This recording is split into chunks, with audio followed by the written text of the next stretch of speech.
Mr. Extra, come here all about it. Raw chatting to go on and he can't do nothing about it.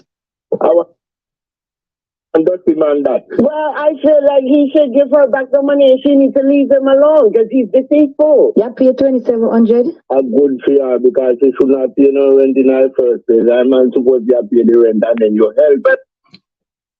So I want to make sure, so I want to like, comment, and subscribe so you don't miss nothing. Raw chattings.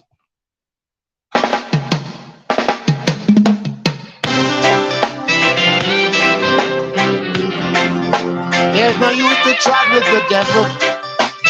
It's useless. Coming over in a Babylon kingdom. Pick up it new bread.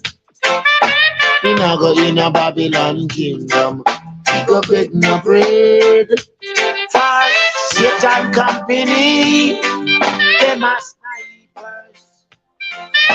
Satan company, they must snipers. Now go in a Babylon kingdom. Pick up it them bread. We not tried in a Babylon kingdom. Pick up it them bread. For Satan company, they must sniper all of them. Satan company, they must sniper. What them do? They rob and they cheat all the time. They sit and keep a conference while some drink wine. Say Satan company, they must sniper. Me Lord, the Satan company, yeah, they must sniper. I don't want to be in their conference at all. To try and keep poor black people down. Say Satan company, they must sniper. They're all Satan company. They must sniper. So find them neighbor. Idle jesting. Walk the street without the Lord. Jarastafari. Satan company. They must sniper. They all are Satan company. They must snipers.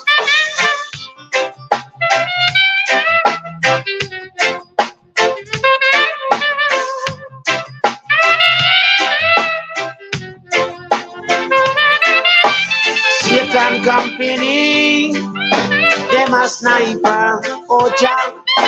Satan company, them a snipers. Coming out in a Babylon kingdom, pick up big new bread. Coming out in a Satan kingdom, pick up big new bread. Want to see I beg that them run go chat. Them and them neighbor from the table, them chat about that. Hey, famine I go in a Babylon kingdom. Go big no bread. I go in a Babylon kingdom. Go big no bread. I go in a Babylon kingdom. Go big no bread. Just so never beg, baby. I go in a Babylon kingdom. Go big no bread. Just over eating that Satan company, them a sniper. We run come laugh at me, them a sniper. You never in a Babylon kingdom. Go beg them bread. It's a shame. You never in a Babylon kingdom. Go beg no bread. They are the sons of kings. Satan company. Them a snipers. The Satan company. Them a sniper, Lord. Satan company. Them a sniper. We now follow them. A Satan company. Them a sniper. Them beggy licky. Satan company. Them a sniper. It's a shame, just say. A Satan.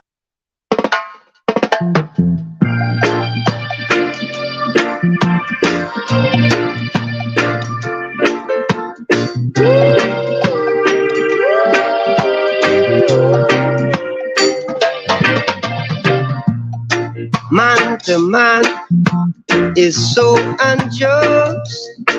Children, you don't know who to trust. Your worst enemy could be your best friend, and your best friend, your worst enemy. Some will eat and drink with you, then behind them sus upon you. Only your friends know your secrets, so only he could reveal it. And who the captain, let them wear it. Who the captain, let them wear it. Said I throw me con, me no call no foul. I say it cup, clap, clap, clap. Yeah. Some will hate you, pretend they love you now, then behind they try to eliminate you. But who jobless? No one curse. Thank God we're past the worst. Hypocrites and parasites will come up and take a bite. And if your night should turn to day, a lot of people would run away. And who does let them wear it? Who does let them wear it? I take a down, throw me gun. I take a down, call no foul. I take a down, cup. Yeah, cup.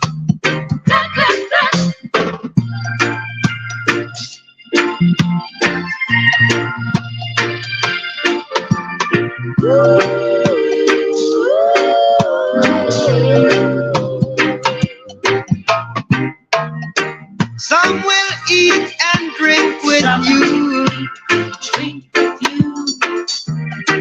then behind them sus upon you, yeah.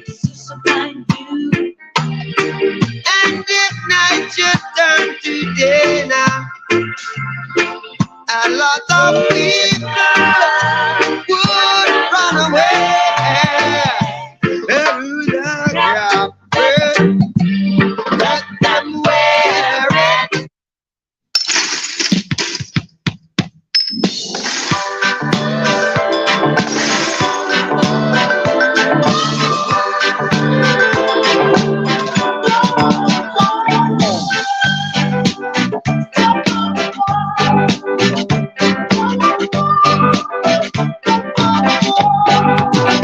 Said if you live in a glass house, don't throw stones.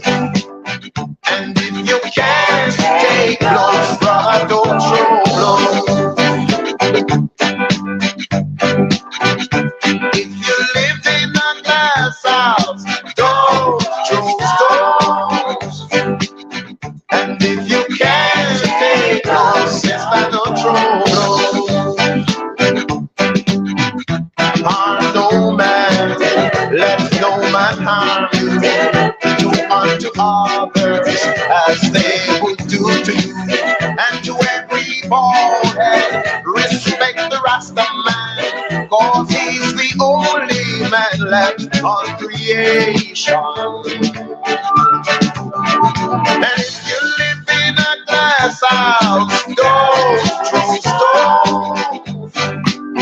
And if you can't take those, brother, don't throw stones. So if you live in a glass house, don't throw stones. And if you can't take roses, then don't throw blows. Most go see I looking so humble, would like to try something, but the world would have crumbled. Cause behind thy back, you like to grumble, and before I face, you always a fumble. Yeah. And if you live in a glass house, I beg you don't throw stones. No. And if you can't take those, why don't throw those? Said if you live in a glass house, not throw stones. And if you can't take those, then don't throw those.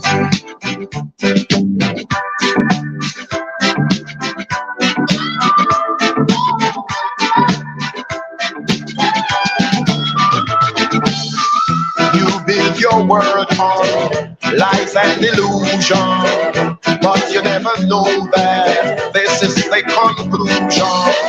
No chance, no hope for those who kept it a-going, cause you never know that the truth was showing. And if you live in a glass house, don't throw stones. And if you can't take those, brother, don't throw those. Said if you live in a glass house, not throw stones. And if you can't take those, sister, don't throw those. I'm on this earth to give you praise, and all I ask for is longer days. I come to do the things that are right, and if you don't like my doings, we're gonna fight every time. And if you live in a glass house, not and if you can't take those, I don't throw those. And if you live in a glass house, don't throw those. And if you can't take those, don't throw those.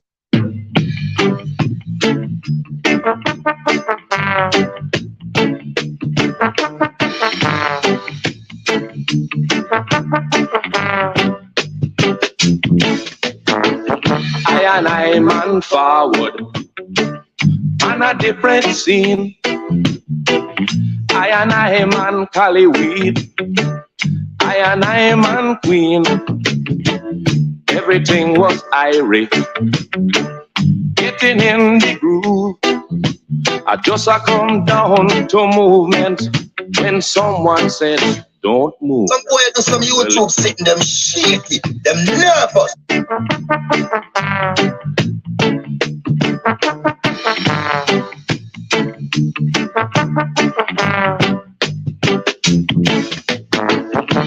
I man forward on a different scene.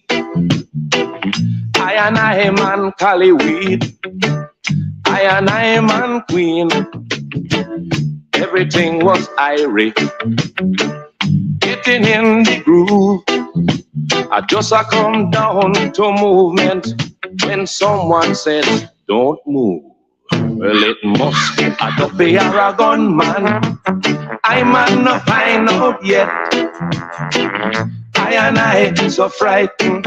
All the daughter name I forget. Well, it must be a Duffy or a gunman. I never stopped to sleep. Quarry was a boy to I man last night. He couldn't follow, he couldn't follow, he couldn't follow me. Next day the daughter asked me, what happened to you last night? Just when you're ready to work, you sure you get stage fright. It was a dread from across the gully, just passing through. Decide to run a little joke, it wouldn't trouble you. Well, it must be a Duffy or a gunman. I might not find out yet.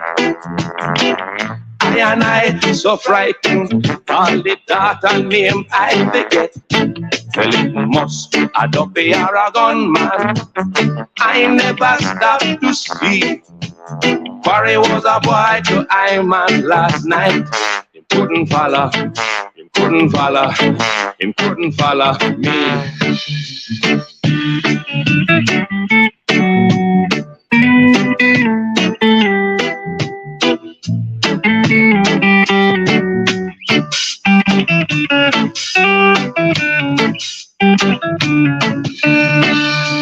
One thing I learned for certain, spread it round the town. No make no sense, you start to run before your foot touch the ground. Well, I know say out they well bitter, me know say out they well dread. Nobody get a failure, nobody lose your head. Well, it must be a Duffy or a gunman. I might not find out yet. I and I so frightened. All the daughter name I forget. Well, it must be a Duffy or a gunman. I never stopped to sleep. Corey was a boy to I man last night. He couldn't follow, he couldn't follow, he couldn't follow me.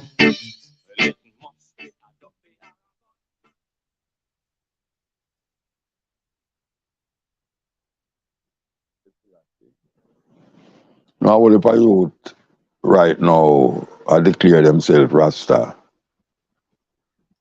But just like the Marcus Garvey situation, a whole heap of them don't really take up no book and study about Haile Selassie. What them do is take up the Bible. The Bible is not a history book of Haile Selassie. The Bible don't show you the works and the situations that Haile Selassie find himself in and how he maneuver himself out of it. When a man tell you, say, Haile Selassie say, and then him quote the Bible, that is some Christian mindset. You need to get the autobiography of Haile Selassie, volume 1 and volume 2, and the selected speeches of Haile Selassie to find out what Haile Selassie say. Because if you cannot quote something that Haile Selassie say, and every time you quote something that you claim say Haile Selassie say, you are quoting a Psalms or you are quoting something from the New Testament, then trust me, you don't reach nowhere. There's so much things to know about Haile Selassie. Haile Selassie was born Tafari Makonnen, 1892 on the 23rd of July by a man named Ras Makonnen and Yeshima Bet Ali, his mother. Yeshima Bet Ali, not much is known about her because what she died when he was about 2 years old. But him got through. The name Haile Selassie was given to him at birth. The name Tafari Makonnen was given to him by his parents. But as you know, when you're into a certain orthodoxy church, them give you a name coming from the church. Like when I did born, my mother carried me go a Roman Catholic church and give me a Roman Catholic Church name, which we don't use. It every day on my birth certificate. But Haile Selassie has become a figure to be reckoned with because of the Rastafari movement outside of Ethiopia. When Haile Selassie started to rule Ethiopia, he was about 14-year-old. 14, as Lige Tafari Makonnen. And then he become Rastafari Makonnen. Ras is a title in Ethiopia. Ras, title. Tafari mean one to be feared. That is what Tafari mean.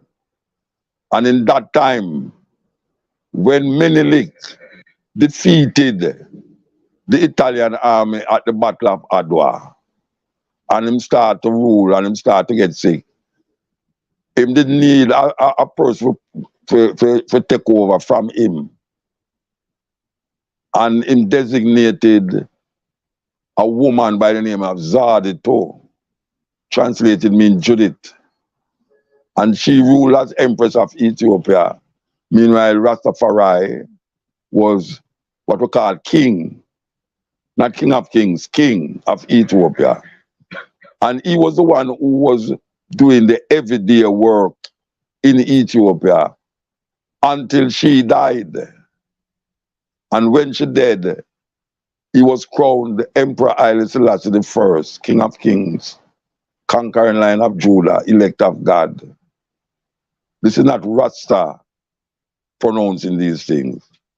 This is something of the Ethiopian tradition, because the Ethiopians actually believe that their emperor is descended from Solomon and a woman by the name of Makeda. Makeda was the queen of Seba out of Yemen, when Ethiopia empire stretched even into Yemen. We must know all these things, because it can help to strengthen how you view and how you see and how you recognize yourself. If he is a Ras, not just running out around the place and smoking ganja and talking about Jah Rastafari, that is nothing. That is nothing. When Tafari Makonnen go up on the throne, him start using original name. Haile Selassie the first. The reason why them say Haile Selassie the first is because he was the first emperor that named Haile Selassie on the throne. It's like how you have Queen Elizabeth II. The reason why she named Queen Elizabeth II is because he didn't have a queen named Queen Elizabeth I.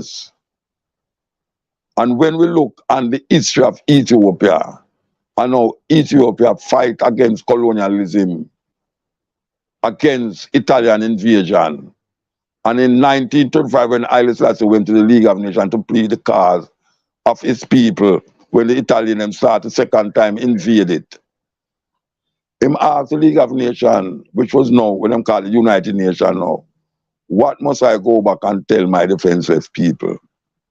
You have struck the match in Ethiopia and it shall burn you up. Haile Selassie, people say, if the world had listened to that little man, World War II might have never begun. In the book, Great Men of Color, by J.A. Rogers, who was a Jamaican, Volume 1, him say, when him recognize and look at Haile Selassie, him say, behold the perfect man. Not me say, go and look, go read J.A. Rogers.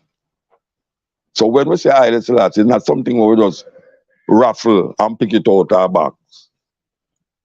It's something that the Rastafari think deeply about, consciously, even though them say we are idiot. Because we don't believe in no spirit God. We believe in a life as we see it. The natural order come from nature, and them can't destroy that. Instead of them destroy nature, nature going to destroy them. Because all this climate, this and environmental this, it's just man try to survive in a climate where him perpetuate and him put into practice. So when them say, why man, the world are going to destroy, the earth have a way to just gobble up things and put it out back. I'm still there. But man, I don't know how long I'm going to go there. Just like how man say God create man in his own image. Now we say man create AI in his own image. And just like how man claim, say him go against the God when create him, maybe the AI when go against him who him create.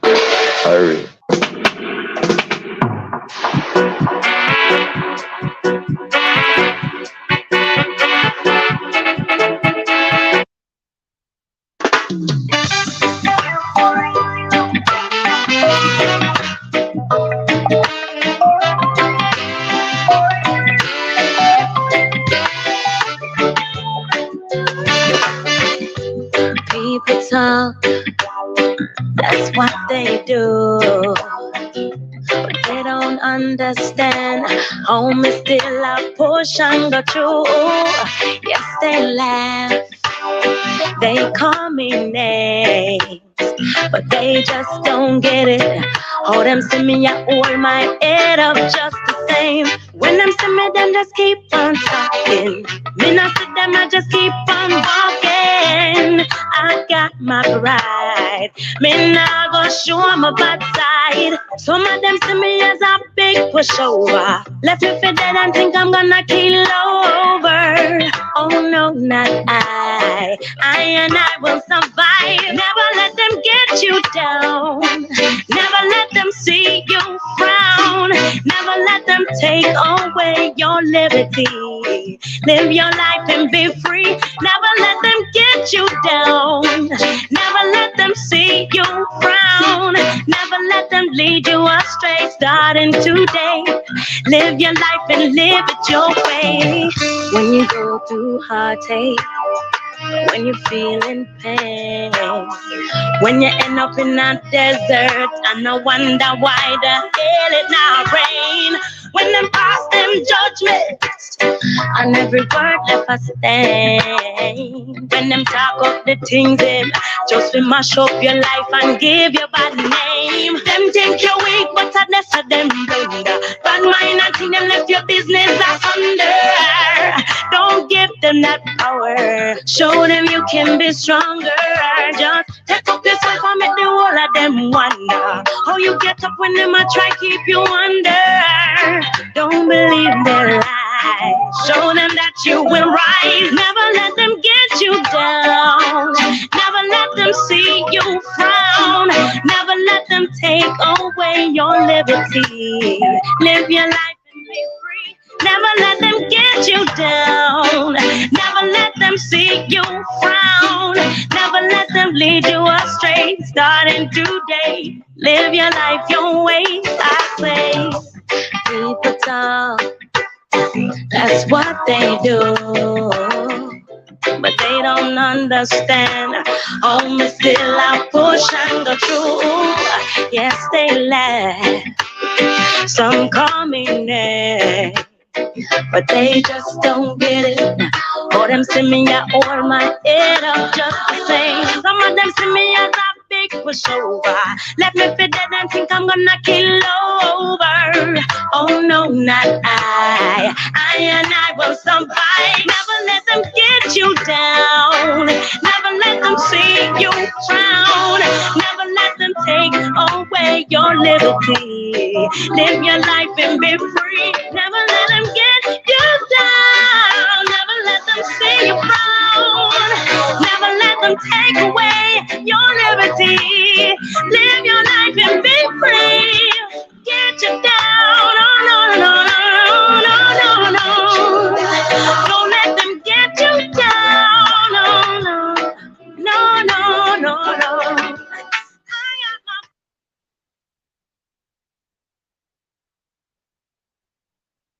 This episode is sponsored by Squarespace. Whether you need a domain, website, or online store, make your next move with Squarespace. Last year, I did a video giving you some no-nonsense advice about how to use a platform like Instagram well if you're a photographer. And some of you reached out and said, could you do the same sort of thing but for YouTube? So you asked, this is that video. Let's be honest about motivations right up front. I think a lot of people get into YouTube because they think that it's some sort of shortcut to fame or fortune. They see YouTubers driving around in fast cars and having screaming fans and big mansions. And even though they know that that's only a tiny fraction of people on YouTube at the very, very top, they still think some version of that could be mine. And that probably explains why last year alone, there were an estimated 7 million new YouTube channels started.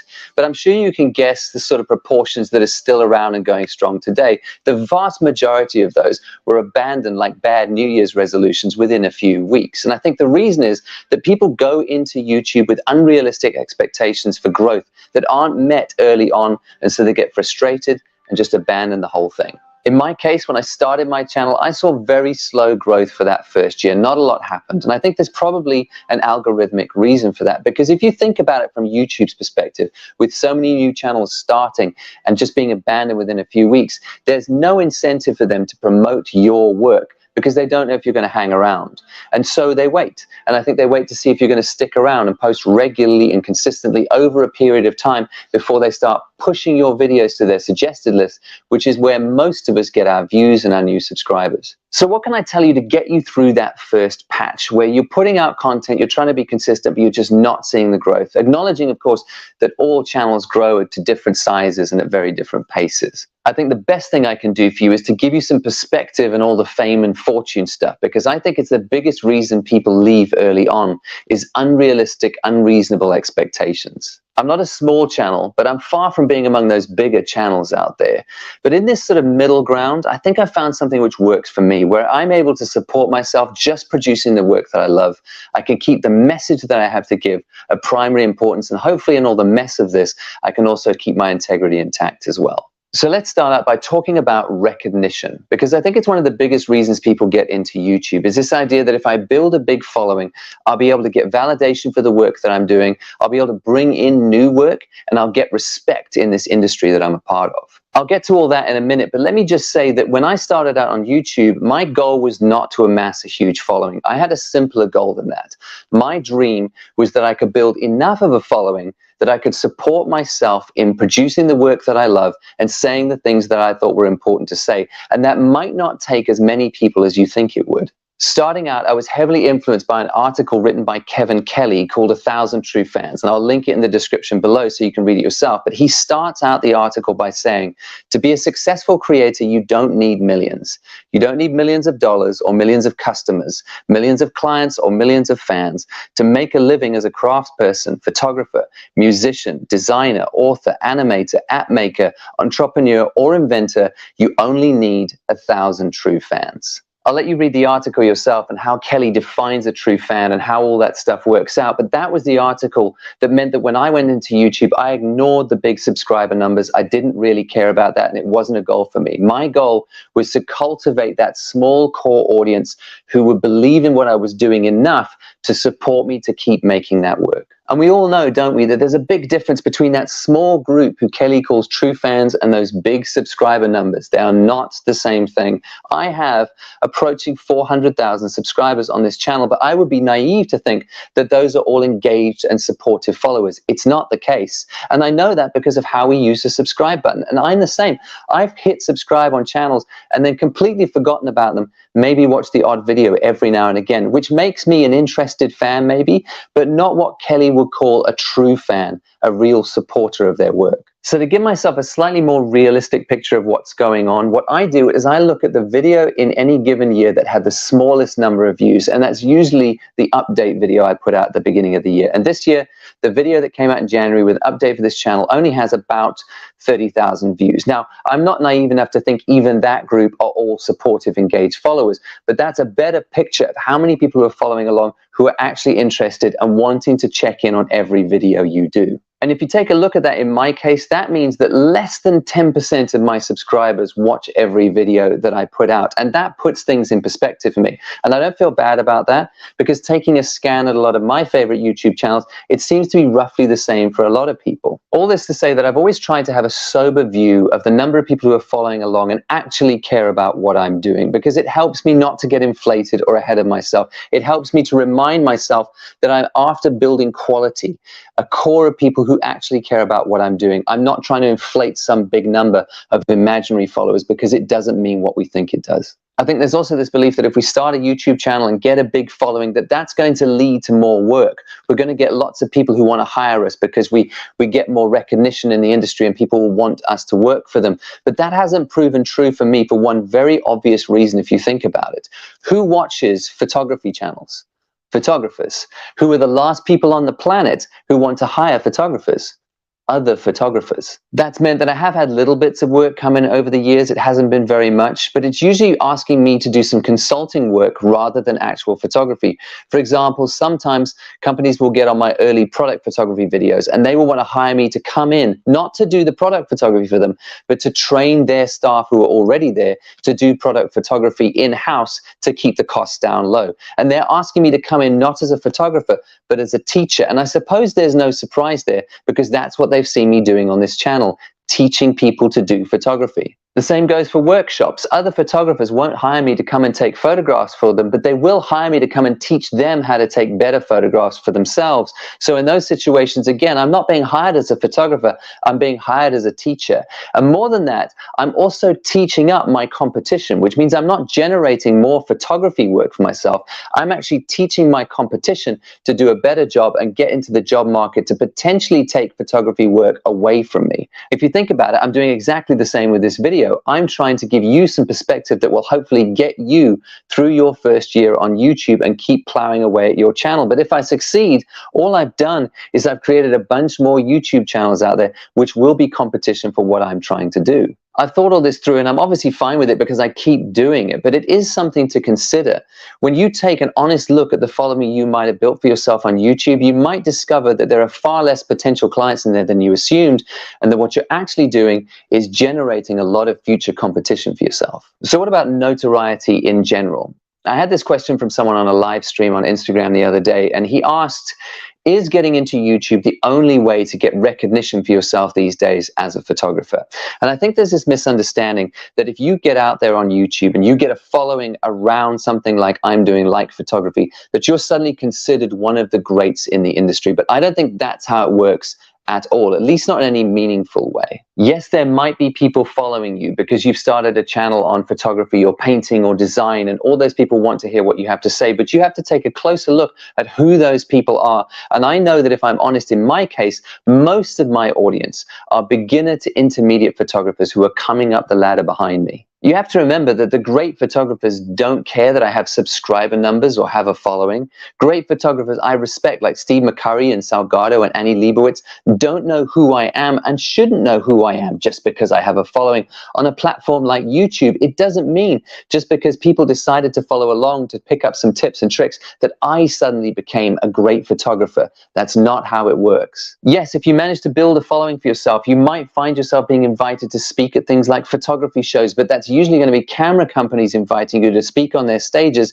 because they think they can sell gear to your following. You'll never find me on a panel discussion with David Bailey and Joel Meyerowitz because I'm not nearly their level, not by a long shot. So yes, the simple truth is you may get recognition, you may amass a following for yourself, but if you take a close look at who's following you, you'll probably realize that it's downward recognition.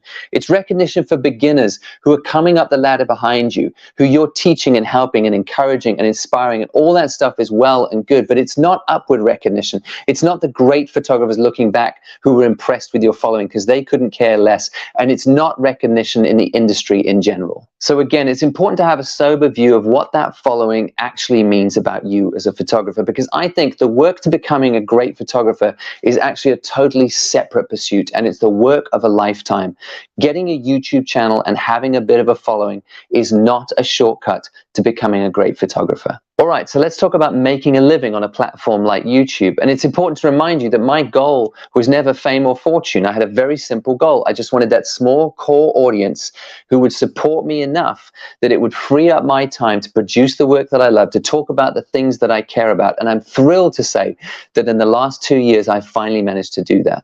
Now, I don't make my living off YouTube ad revenue, and I'm going to tell you what a lot of other YouTubers would tell you is you have to diversify your income streams and have a lot of things coming in because you can't rely on ad revenue. It often doesn't add up to very much, and things change all the times with their policy, and you see your amounts cut down hugely based on an algorithmic change that you have no control over. In fact, to give you an idea, for the first 2 years of this channel, obviously it started out at zero and very, very slowly built, but in those first 2 years, it never went above £100 a month, which isn't nothing, don't get me wrong, but you definitely can't live off that in this country. I also remember being scared to turn ads on for the first time because I was worried people were going to think, oh, he's just in this for the money now. And I thought, there's hardly any money coming in anyway. Should I even bother? But then I realized there's another very important reason to turn ads on. YouTube is a business, and one of their biggest sources of income is selling advertising space on our videos. That means that if I turn ads on my video, there's more chance that YouTube will promote my video, not because they care about my video,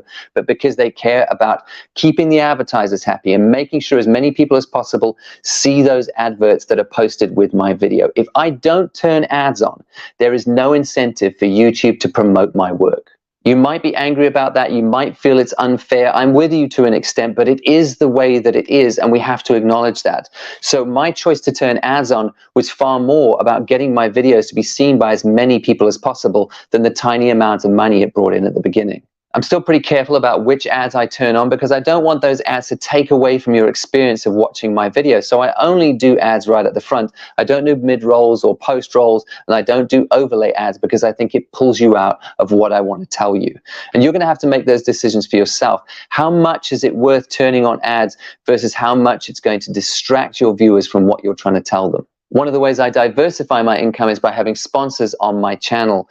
And I've been with Squarespace, for example, for 3 of the 4 years I've been on YouTube. And by and large, it's been a great experience. I made a decision very early on that if my channel ever got to the stage where companies wanted to sponsor videos, that I would only accept those offers if either I already used their services and enjoyed them, or I had seen them on the radar and really wanted to use their services, because I find it really hard to give any kind of ad read if I don't really believe what I'm saying. So I've only ever had Squarespace and Audible as sponsors on this channel because they both passed that first test. I already used them for a while and enjoyed what they did. This means that I've turned down a lot of offers, and I held off for a long time at the beginning, waiting for a company to come along and offer to sponsor a video whose services I already used or really believed in, because I think it's important to be able to stand by everything you say. It means that I sleep well at night, and I really like my sleep.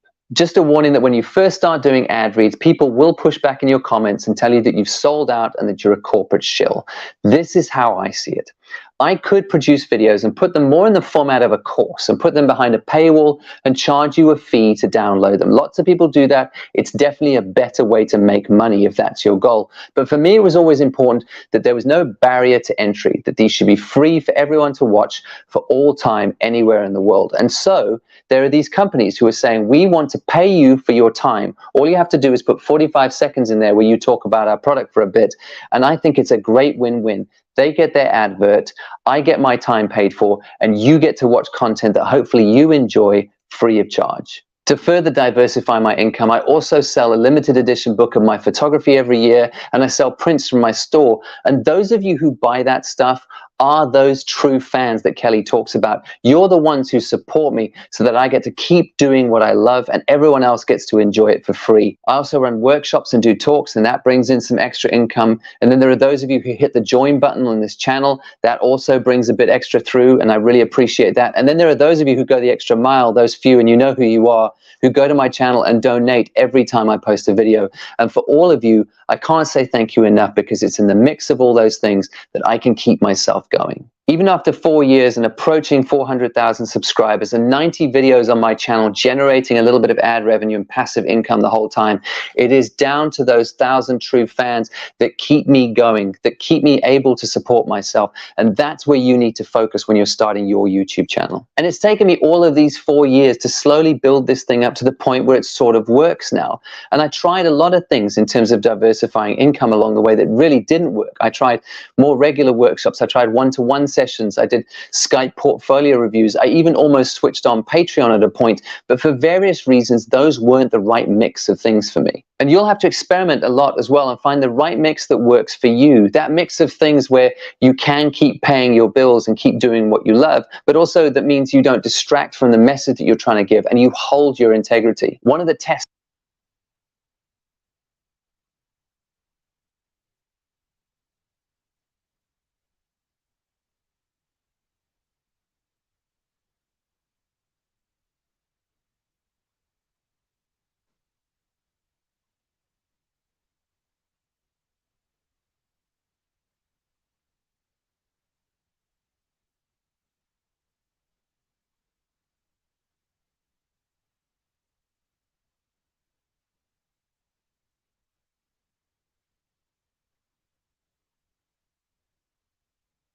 Bluetooth disconnected.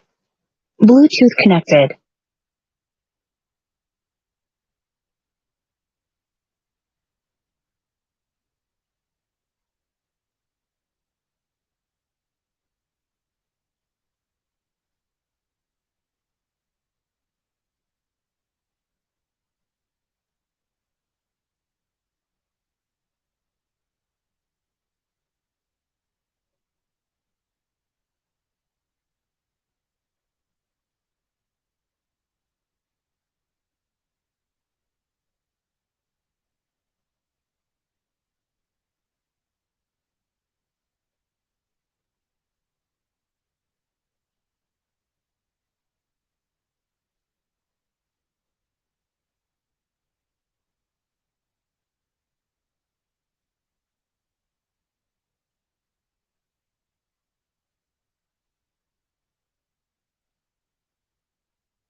on those and then sell those products on afterwards and make a decent living. And there is nothing wrong with that. If you're a tech channel, that's exactly what you should be doing. That's part of your diversifying your income and it works for you. But for me, I never wanted this channel to be about gear. And so I couldn't go that route. And that's why it's so important to decide what are you about before you start.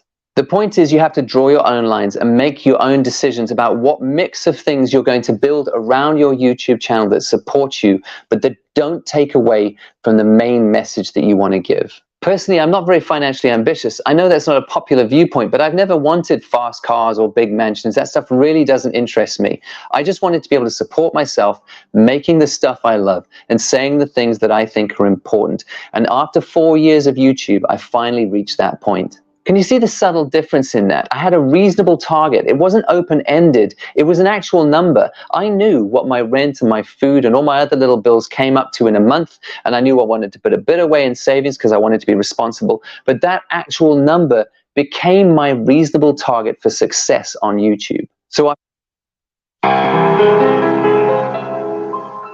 if you want something to play with, go and find yourself a toy. Baby, my time is too expensive,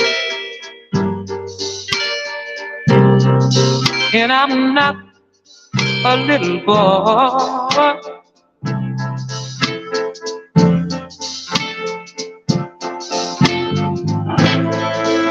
If you are serious,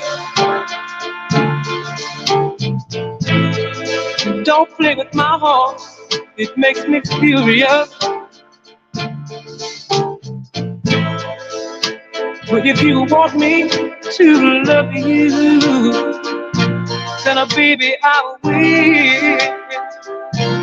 Girl, you know I will. Tell it like it is. Don't be ashamed. Let your conscience be your guide. But I know deep down inside of me, I believe you love me forget your foolish pride.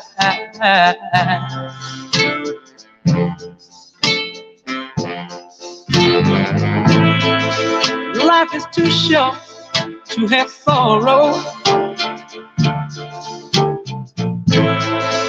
You may be here today and gone tomorrow. You might as well get what you want. So go on and live. Baby, go on and live. Tell it like it is. I'm nothing to play with. Go and find yourself a star. But I tell it like it is. My time is too expensive, and I'm not your little boy.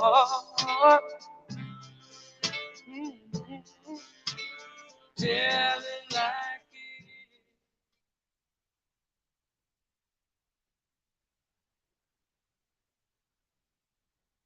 If you don't share your password with your significant other, does that automatically mean you're hiding something?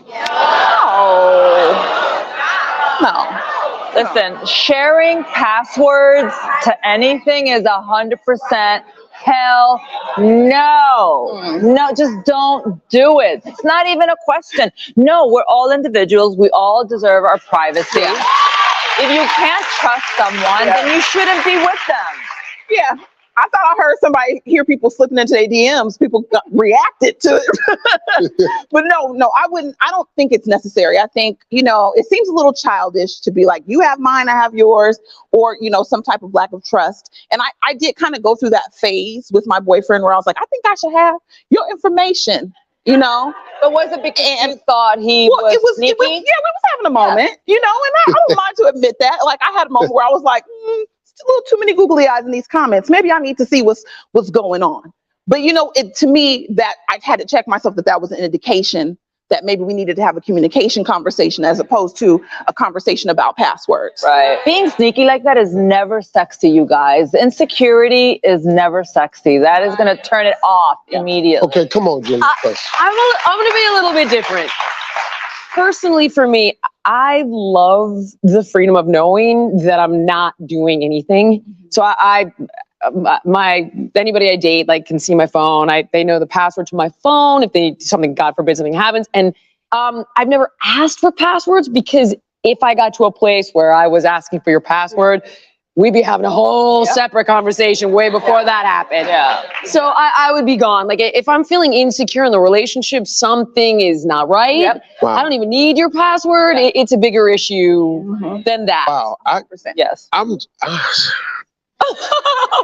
My wife has all of my passcodes to everything. Yeah. And I got all of her passcodes to everything. I'm not saying that's how you have to do it. Yeah. Because I do think that people should have some individuality. The only thing that we're not allowed to do with each other is I can't go into her personal bank account. I can't ask questions about it, and she can't go into mine. But my phone, I agree with Jillian because I'm at a level in my life, I'm older than y'all. So look, my phone stay on the counter, downstairs. Same. Baby, your phone ringing. Answer that for me. Yep. She can answer my phone, I answer her phone. Steve, give me your code. Let me show you something. All right, baby. Because that's where we at now. Thing is when you snoop, either you find what you're looking for, right, or if you're letting him know you're going through all these things, you just teach him how to be more conniving. And I think we sabotage ourselves when we do things like that anyway. The DMs are shady. I mean, that's why it says it goes down in the DMs. I had a lot of shady stuff in there. It's shady. Yeah. Lot of, what you want to do.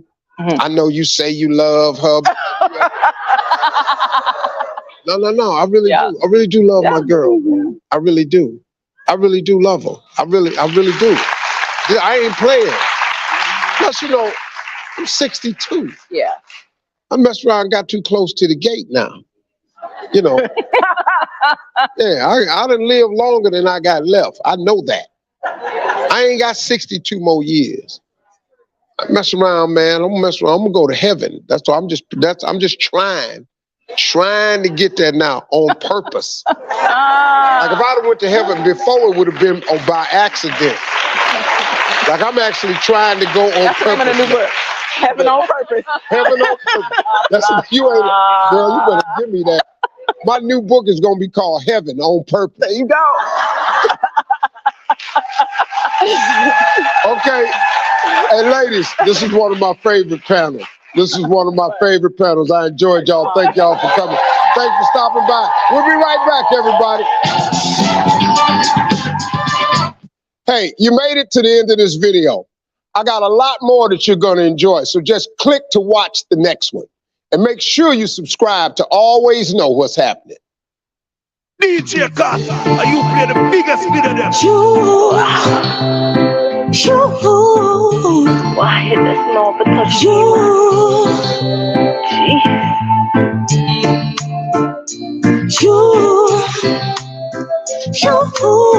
If they ready again. Alright. Boy, you got me feeling so brand new, 'cause of all the things you do, makes me wanna give it to you. Boy, you got me feeling so brand new, 'cause of all the things you do, makes me wanna give it to you. Baby, from your eyes and get up, my front start wet up. No need no cover, 'cause our body start sweat up. And when my dash out the wine, you're not lit up. Foot them net up, man, what a set up. Baby, there's not another word that I could say. The way that I feel, boy, I can't explain. You're making me higher than an aeroplane. Oh yeah, you're driving me insane. Boy, you got me feeling so brand new, 'cause of all the things you do, makes me wanna give it to you. Boy, you got me feeling so brand new, 'cause of all the things you do, makes me wanna give it to you. There's not a sweeter man that I could ever find. Your love and your check for me, yes, you're one of a kind. Touching me slowly right down my spine. Here I go, not once but multiple times. Baby, there's not another word that I could say. The way that I feel, boy, I can't explain. You're making me higher than an aeroplane. Oh yeah, you're driving me insane. Boy, you got me feeling so brand new, 'cause of all the things you do, makes me wanna give it to you. Boy, you got me feeling so brand new, 'cause of all the things you do, makes me wanna give it to you. Baby, from your eyes and get up, my front start wet up. No need no cover, 'cause our body start sweat up. And when my dash out the wine, you're not let up. Foot them net up, man, what a set up. Baby, there's not another word that I could say. The way that I feel, boy, I can't explain. You're making me higher than an aeroplane. Oh yeah, you're driving me insane. Boy, you got me feeling so brand new, 'cause of all the things you do, makes me wanna give it to you. Boy, you got me feeling so brand new, 'cause of all the things you do, makes me wanna give it to you. Boy, you got me feeling so brand new, 'cause of all the things you do, makes me wanna give it to you. Boy, you got me feeling so brand new, 'cause of all the things you do, makes me wanna give it to you. Why would we expect them to forsake their mating strategy, which is to spread their seed? But then, so isn't that kind of an unfair deal for men? So then, then why would you stay with that person and cheat? If the woman's not giving you the youth and whatever, why keep her there and cheat on her when you can just leave and be with the youth that you want?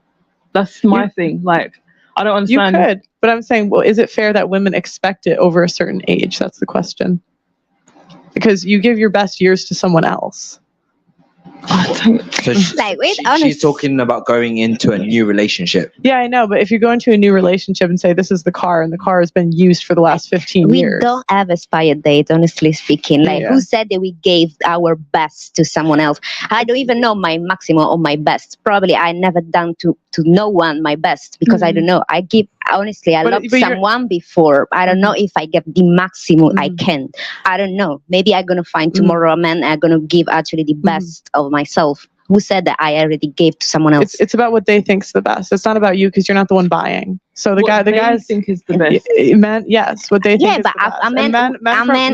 Men from the ages of 20 to 80 all think that girls are the most attractive around 22 to 24. Okay. But like, this is a man that cannot stand on his own, like, honestly, because if you honestly think that he can't stand on his own, because like they actually mind about what other people think.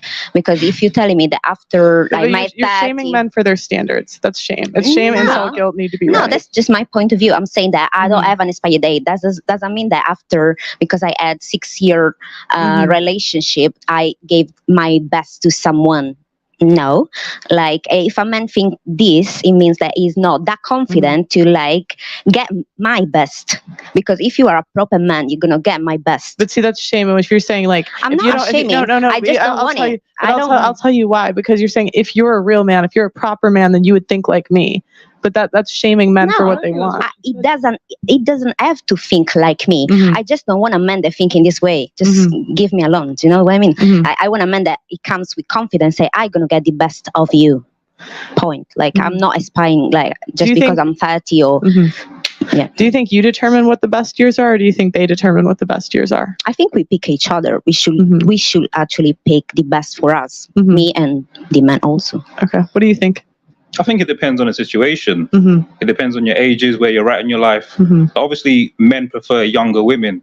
So, what age ranges are we saying are their best years?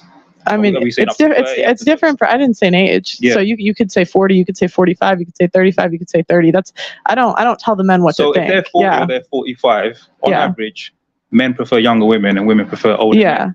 So I'm guessing the man is older. So why wouldn't she expect monogamy? Like, is he going to go younger than the 40? I'm saying, isn't that a unfair deal for men because he's not getting the things that men value? It depends on the age. So say you're 50 and you're going out with a 40-year-old. Like, what more do you want, bro? Like, do you know what I mean? A 35-year-old.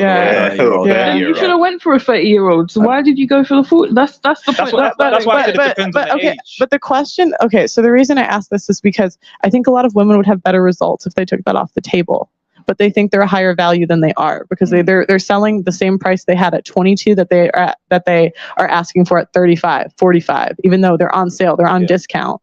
Because you're not as sorry. Now you're degrading women, saying women their value is they're getting less value as they get older. In the sexual marketplace, you're getting more wise and more wisdom and all that sort of an experience. You're in everything. You're evolving and becoming a better woman. Because you're telling men what to think. I'm not telling. I'm saying in this room. I'm talking about now. She can't even say it with a straight face. No. I'm saying that you're saying value me for my experience, but like they don't want that. They don't care. You just said that your value is dropping in the sexual marketplace. Yes. Well, sex isn't all that you bring as a woman. You bring more things to you bring more things than just sex. If it's just sex, then go have. Do you want to marry someone you can't have sex with? No. Do you want to marry someone you can't have sex with? Do you want to marry someone? Hell no. Sex is a big part. It starts with sex. Sex is a big part. For women, not for men. Okay. Like, how big is sex to you in a relationship? Well, it will keep me in a relationship. No, honestly, like one question, do you best sex with like 18, 20 years old girl or with a 30, 35, 40 women? I don't really tend to rate sex like that. When I go into sex, no, because we're saying that we drop in by age. So I'm just asking from your point of view. Just I'm not saying to just what she's saying is about men as a collective. Yeah, that's what I'm asking. What she's saying is correct. Speaking to the mic, my bro. Yeah, and what she is saying is correct because when women get to a certain age, men do see them as less valuable. Yeah, why? I'm asking why. because you, they had like I said, youth purity. You automatically see a younger girl. She looks younger. She looks more attractive. You think that, you hope that she's has less mileage than an older woman. So naturally, your first thought is, I'm dealing with someone who hasn't been run through, who doesn't have a higher mileage. Her face moves. There's no like Botox foreheads. Right. So all of this now, is it about going into new relationships? That's the point I'm trying to get to. Yes. Is that what we're talking about? So the point is, okay, if you're coming to a guy over a certain age, is it fair to expect monogamy when you gave your best years to someone else? Is that a fair deal? Is that a fair deal for men to be monogamous to you when some other guy got your best years? It's unfair to assume that a woman's given all her best years to someone else. That's my answer.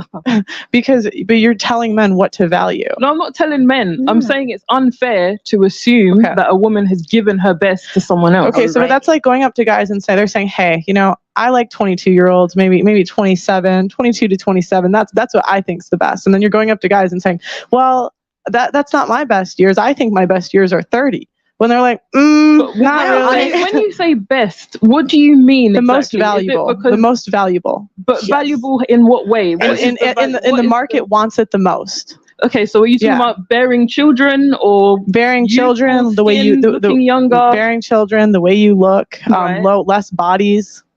But if everything. If someone is 40 and she's had less bodies than a 20-year-old and she looks younger than the 20-year-old, who's more valuable then? Because you're looking for an extreme extent. Show me one 40-year-old that looks younger than a 20-year-old. I'm 35. Yeah, I look she younger doesn't than look my 35. niece. You don't look Honestly 20. speaking. You don't look 20. Honestly, I come never on said now. 20. Yeah. Let's I'd give you 30. But like 20. No. Okay, that's from you. One mic. But I'm saying, in general, people don't believe me when I say my age. So if a woman like myself who doesn't look her age, whose body count is lower than a younger person who's been run through, as you're saying, would that mean that I'm less valuable or more valuable than a younger girl who looks older than me and has had more bodies? In the marketplace, you would fall into an exception. You would find that men are extremely surprised, potentially to the point they probably may not believe you. But if we're talking about a collective, most women will tell you that from 18 to 25, they got the most attention from men. And after those years, it dwindled. And that is the point she's making. What she's making is, when you get to a certain age, you become less desirable.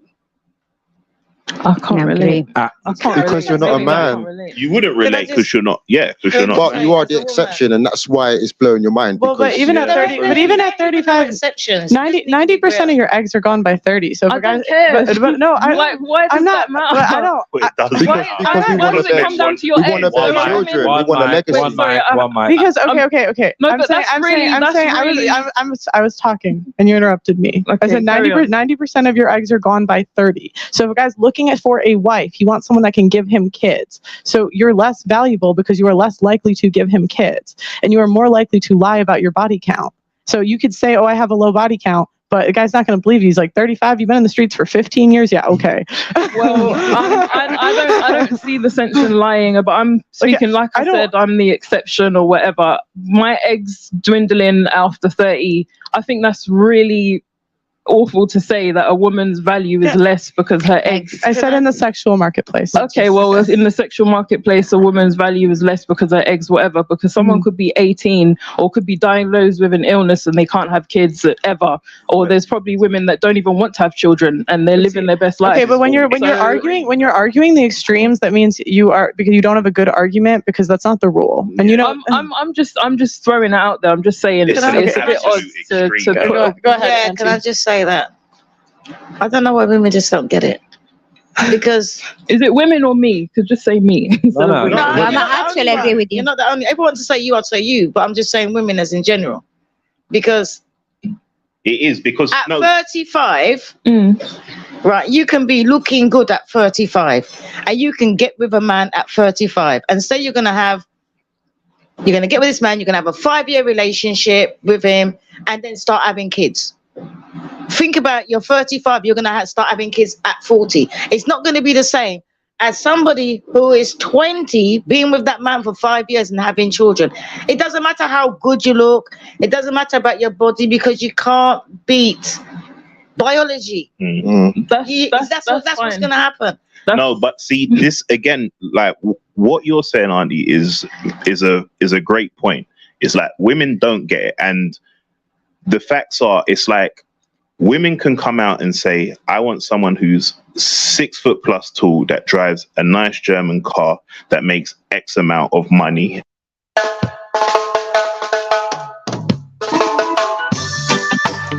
Well,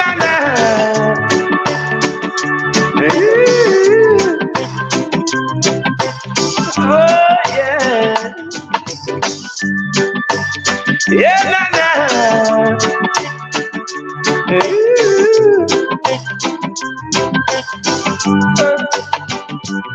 I need a Gideon boot and a khaki suit. Mr. Nothing a Babylon, I represent the truth. Me nah go see a road and see bad things and keep me mouth from mute. I got a strong reggae beat with a mic in my hand to lead out the youth about a destruction and tell the people they should know right from wrong. We got the strength, we got the power to help each other up the ladder. Don't be selfish, the welfare brothers today. We can make it if we try. Just remember to hold your head high. It doesn't make sense when we fuss and fight. I need a Gideon boot and a khaki suit. We stand out in the Babylon and defend the truth. Me nah go sit aside and watch Babylon and keep me mouth from mute. I've got a strong reggae beat and a mic in my hand to lead out the youth about a destruction and let the people know right from wrong.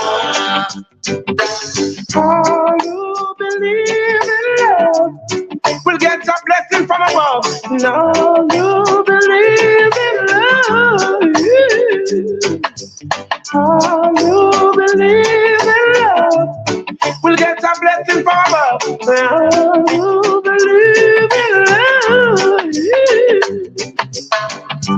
Calling on the leaders of the world today. Yeah. Give a life to the poor class, I said, yeah. Got to let the people know the right from the wrong. They are dependent on you to lead the way, yeah. People that's wise, believe in yourself. The future generation depends on you. Hey. Show a little love in your heart and let the people know there's more to life. I need a Gideon boot and a khaki suit to stand up in the Babylon and defend the truth. Me nah go sit aside and watch Babylon and keep me mouth from you. I've got a strong reggae beat and a mic in my hand to lead out the youth about a destruction and let the people know right from wrong. Oh, you believe in love will get a blessing from above. No, you believe in love. Oh, you believe in love will get a blessing from above. Oh, you believe in love. Hey, think about the hungry, think about the naked one.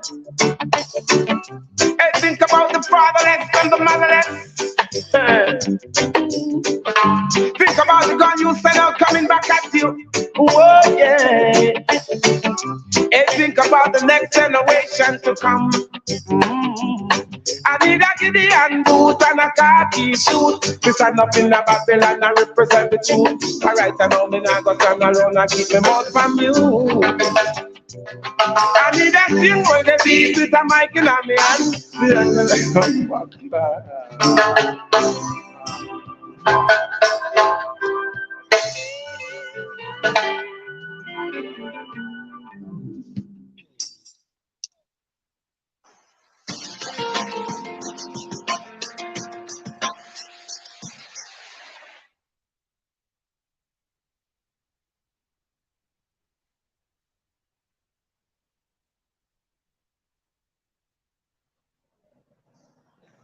The number one need of a male, write this down, is sex.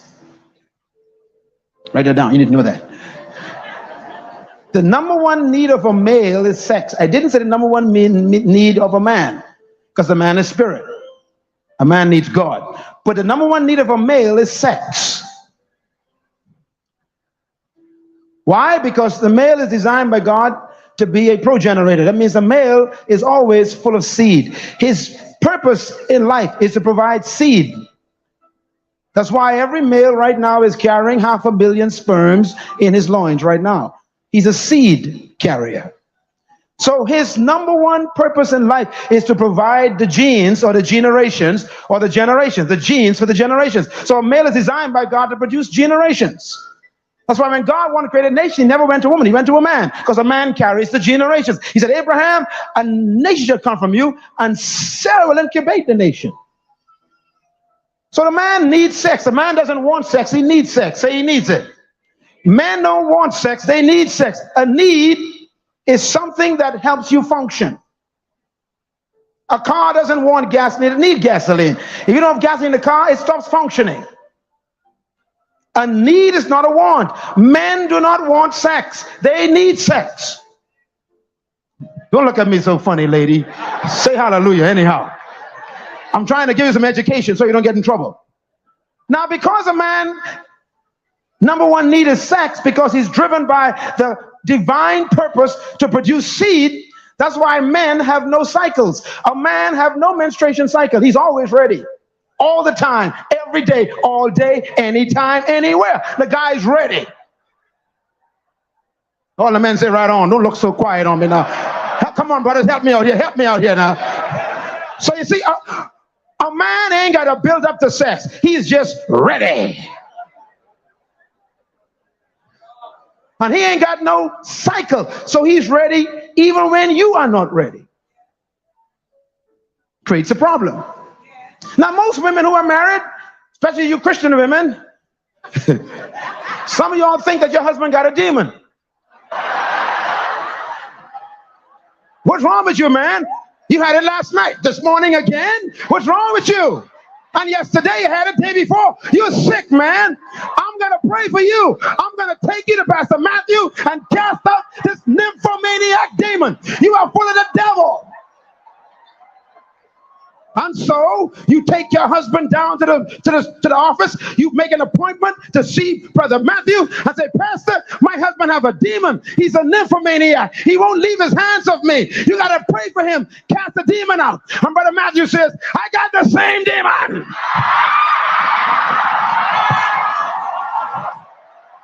Can I hear an amen, brothers? Come on, Brother Matthew, help me out here. Amen, brother. That ain't no demon. All the men say amen. All the men say leave the demon alone.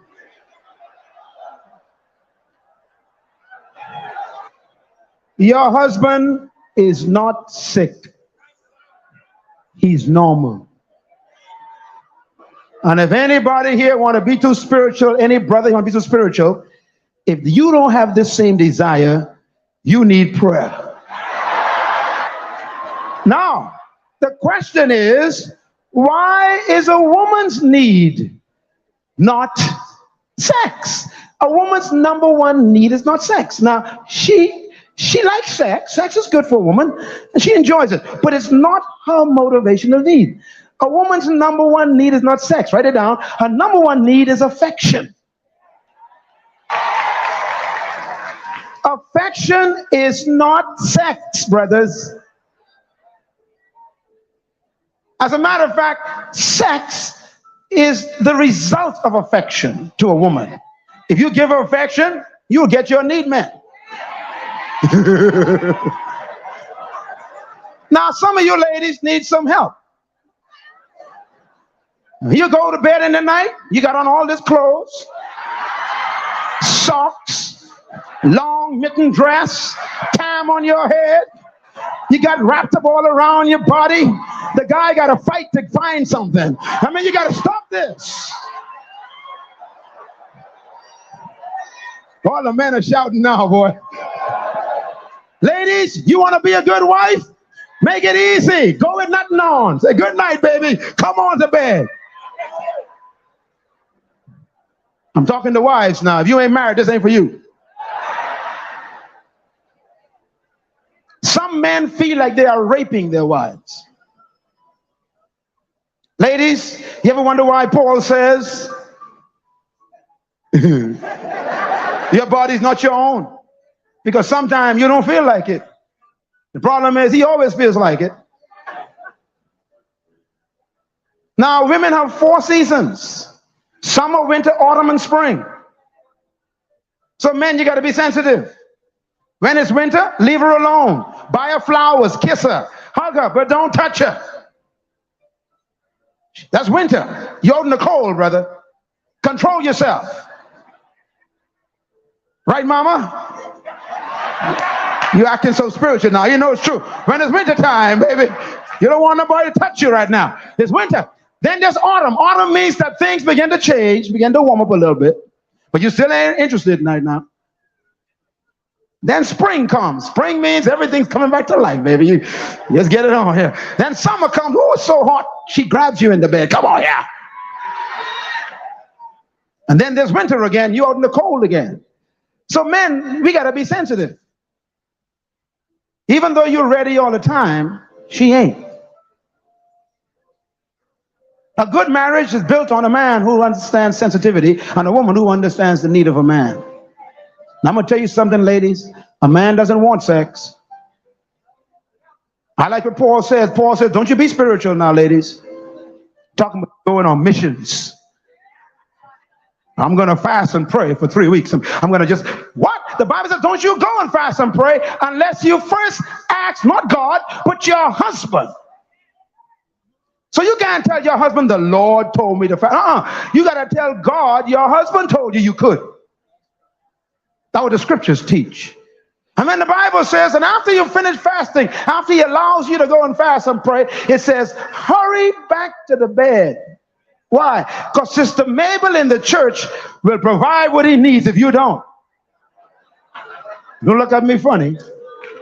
While you out having mission, someone on a mission with your husband.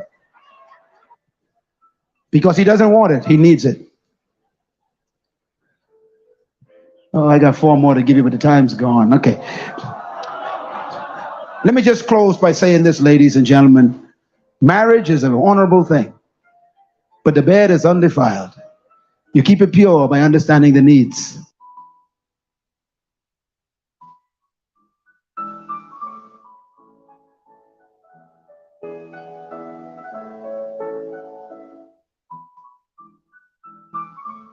DJ Cat, and you play the biggest bit of them.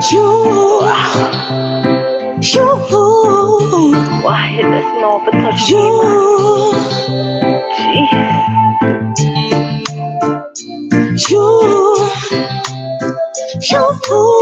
Is they ready again?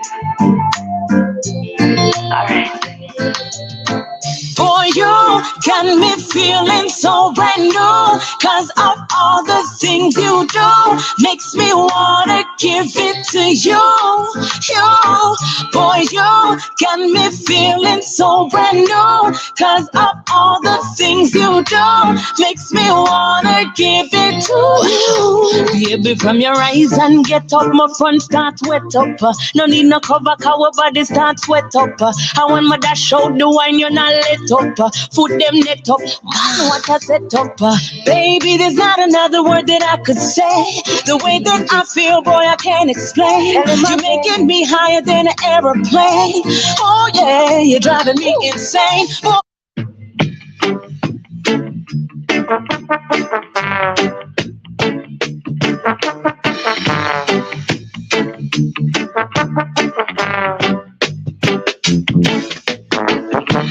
I man forward on a different scene.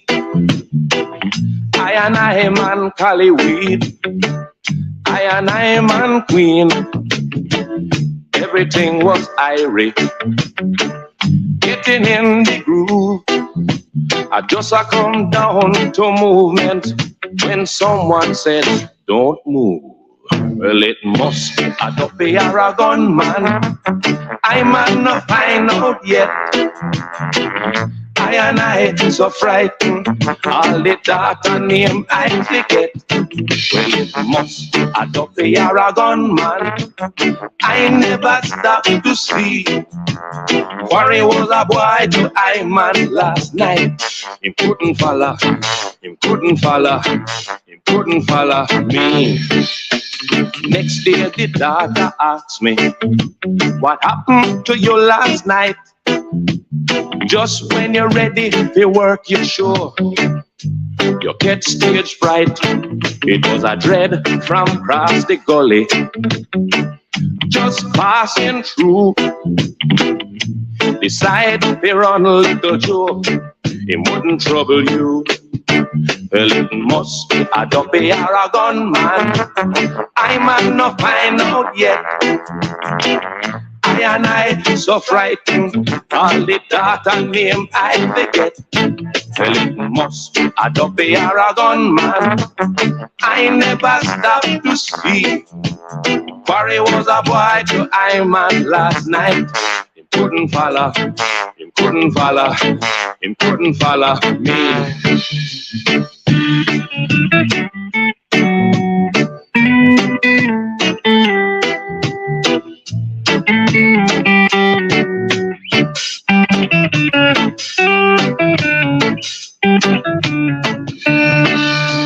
One thing I learned for certain, spread it round the town.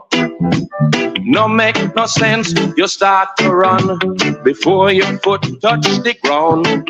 Well, I know say out they well bitter, me know say out they well dread. Nobody get a failure, nobody lose your head. Well, it must be a dopey or a gunman. I might not find out yet. I and I so frightened. All the doctor name I forget.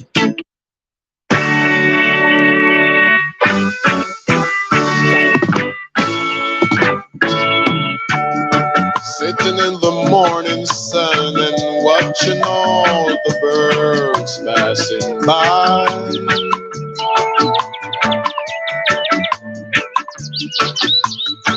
Oh, how sweet they sing, and oh, how much I wish that I could fly.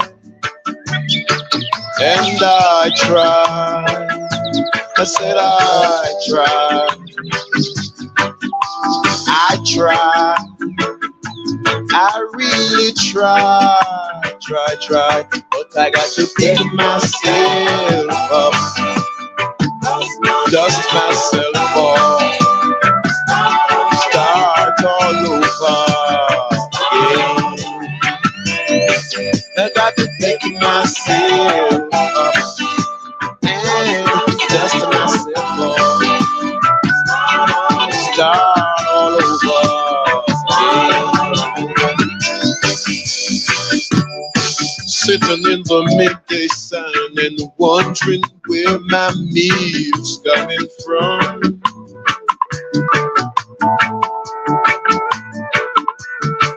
After working so hard, not even piece of bread of me yard. And I said I tried, oh Lord, I tried. Said I tried, I really tried, but I got to pick myself up and dust myself off, start all over again. I got to pick myself up and dust myself off, I said, and I start all over again. Sitting in the evening sun and watching the same birds passing by.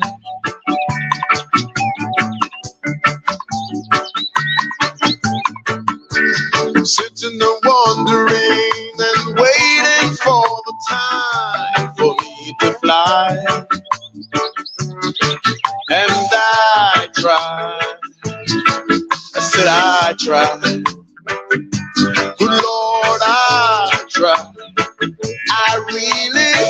try, but I got to pick myself up and dust myself off. Start all over. I got to pick myself up over and over and dust myself off. Mixtape and put it on YouTube. You are preparing the perfect set, so you are spending hours to find the right music, then record the set. You have to do it a couple of times because you made a mistake. Then you are editing the footage, then you upload it to YouTube, and then you find out there is a problem with the music in your DJ set. You used commercial music. You got or demonetized, or even worse, got a strike on YouTube. But what if I told you that there was a way around that? A way that is completely legitimate, but requires a little bit of work. Let's talk about it. My name is Dexter Clark and I do reviews, vlogs and tutorials about DJing and producing music. If you're new to the channel, subscribe to the channel, then you'll get updates about new videos. If you did not make the music, you don't own the copyright to that music. So you don't own the right to distribute it, for example, on a CD or YouTube or SoundCloud, for example. Mixcloud is not a story because they bought the rights to do so. When you buy songs on Beatport or iTunes, for example, you only have the license to listen to it at home, but not in public. So when you're out playing your DJ sets in the park, you can't do that officially. But when you're spinning in a club or a festival, for example, the club or festival has to pay the rights organizations for the music you spin. That's why they ask you for your playlist on that night. YouTube has a system in place that they call Content ID. Content ID recognizes automatically, that's an algorithm, all the songs that you're using in your YouTube movie. Depending on what the owners of the music want, they have a couple of measurements in place to punish you for using music. I have a couple of them here. They can delete the audio from your YouTube movies. That happened to me a couple of times. They can also block your video in certain countries. They can make you share the revenue of monetized videos with the owners of the music. Also, the record labels can completely take your revenue on a monetized video, or even can strike your YouTube channel. Luckily, YouTube is pretty clear on what's allowed and what's not. They have set up a page on the website of YouTube itself where they explain what they do to you if you use certain kind of music. You can search on that music. I will blend in the URL below here, also put a link in the description below. Let's take a look at what they do and what music can you use. When we go to youtube.com/music_policies, you'll see that there is a database present in which they have listed all the songs you can use or can't use in your music videos. You can search on that you can do here, but let's take a look at a couple of songs. When we take Faded, for example, from Alan Walker, that's one of the first in the list. You can see, regretfully, this is in Dutch, but you can play it and it can be watched worldwide. You can generate the revenue. Well, you can't generate the revenue. That's what they say here. When you make a cover, you can play it. It can be watched worldwide, but you can't get revenue for that. Yeah, share revenue. Let's take another song, for example, Watch Out 2 Chainz. You can't use this number on YouTube videos. Gangnam Style, let's take a look at Last Christmas from Wham. You can play it worldwide, can it be watched? You can't get revenue of that video. You can make a cover, can be worldwide watched, but it only gets you shared revenue. Really important is that author owners can change their mind. That's what they are saying here. Let's take a look at a song, Martin Garrix, for example, Garrix with Animals. You have to be very explicit here, because there's so many songs in the database. you'll see that the radio edit of animals, it is blocked in 242 countries. So that is not really useful if you want that everyone worldwide can watch your video, and you can't generate the revenue with your video. So playing animals in your mixtape isn't very wise on YouTube. But notice that there is a risk here. I already said it. Someone can change his mind. That means that if a record label owner wants to trade in his BMW for a new Tesla, that you are striked or blocked for music that you thought was legal or it was okay to use. But now you are striked, and that's the reason why I don't spin music on YouTube. Regretfully, my hands are bound a little bit here. I know that a lot of DJs still spin on YouTube, but it is their own responsibility. They are taking a risk here. But in my case, my YouTube channel is my everything. There is also something called copyright-free music. There are a couple of channels out there, YouTube channels, that do that. The problem still applies. What if someone changes his mind? What would you do if you have a potential hit on your hands? You can make 10 grand with that. Do you choose your own wallet, or do you sympathize with all those YouTubers which are getting demonetized or even blocked? Personally, I think that DJs deserve a little bit of leeway here. They are the ones who are promoting your music. But no, short-term money, short-term vision, and they can permit themselves some arrogance because it's going so well in the music business. But hey, I'm just Dexter Clark. More about music rights you can find in my free ebook, The Truth About DJing. The link to download the free ebook is in the description below. I love to see you in my next video. Bye.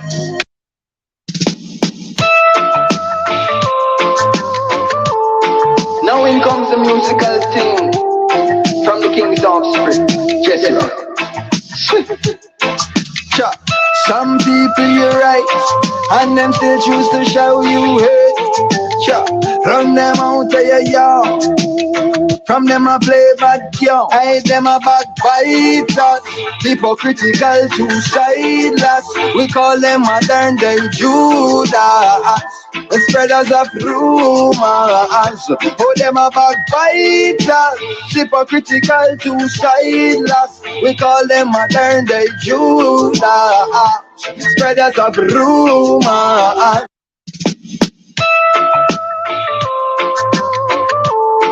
Now in comes the musical thing from the King's Offspring, Jesse Rock. Some people you're right, and them still choose to show you hate. Run them out of your yard. From them I play bad young, I them a backbiters, hypocritical to sideless. We call them modern day Judas, the spreaders of rumors. Oh, them a backbiters, hypocritical to sideless. We call them modern day Judas, spreaders of rumors. Hey, hey, so why should I be afraid of you when you bleed just like I do? The more you try to fight, judge a light keeps shining too.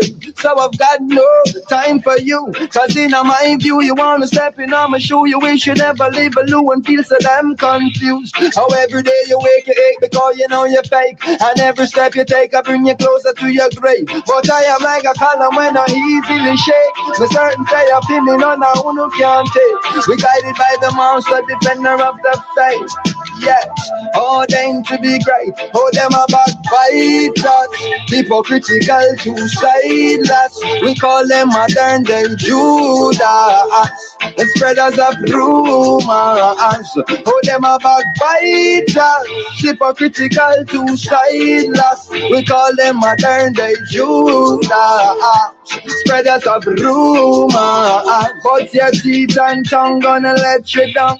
Reward for your word shall be profound. Oh, screw all you want, but go loo and drown. Me slew you like Goliath with a stone from a crown. Not even the dogs that be set on the wall of Babylon shall escape in this time. So word to the wise, choose the right side, and down to be hindered by your foolish pride. I said no weapon formed against I and I shall prosper.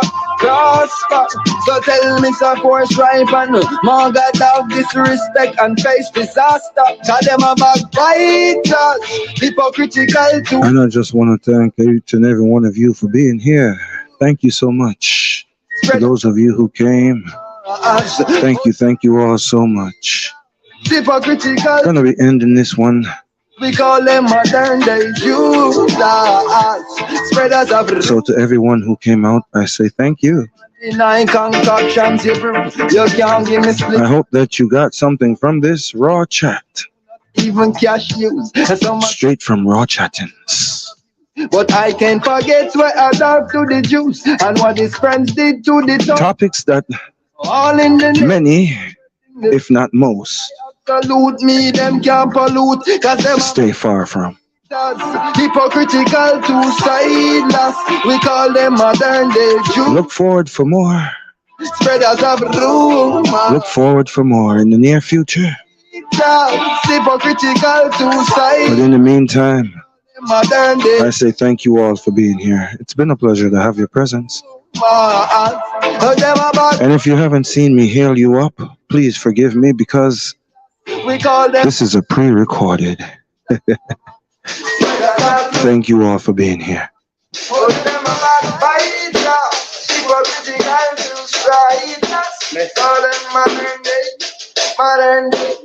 Modern day.